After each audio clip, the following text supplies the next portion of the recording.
Mheshimiwa Mwenyekiti, nitumie nafasi hii kueleza kuhusu mafanikio ya mradi mmoja wa kielelezo ambao tumeukamilisha mwaka huu. Mradi huo ni ujenzi wa daraja la JP Magufuli Kigongo Busisi mkoani Mwanza.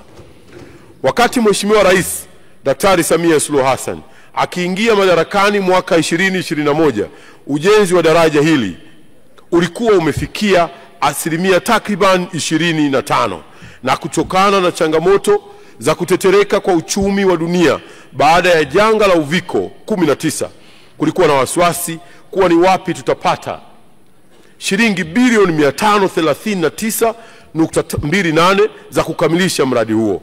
Mheshimiwa Mwenyekiti, naomba kutumia fursa hii kutoa pongezi na shukrani kubwa kwa rais wetu Daktari Samia Suluhu Hassan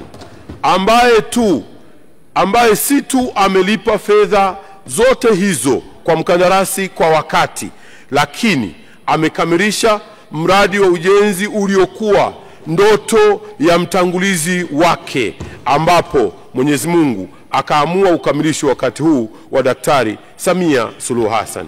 Mheshimiwa Mwenyekiti, naomba kuliarifu Bunge kwamba mradi huo sasa umekamilika kwa asilimia 99, na tayari kwa heshima zote tumemuomba Mheshimiwa Rais Daktari Samia Suluhu Hassan kuwa mgeni rasmi na kusherehekea tukio hili muhimu kwa Watanzania, hususan wananchi wa kanda ya Ziwa, la uzinduzi rasmi wa daraja la John Pombe Magufuli, yaani Kigongo Busisi.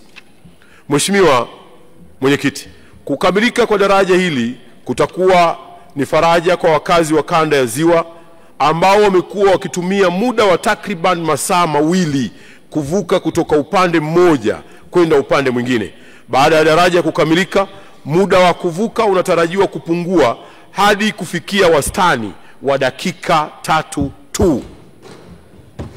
Aidha, daraja hili linategemewa kuongeza shughuli za kiuchumi ndani na nje ya mikoa ya kanda ya Ziwa na hata nchi jirani na taifa letu.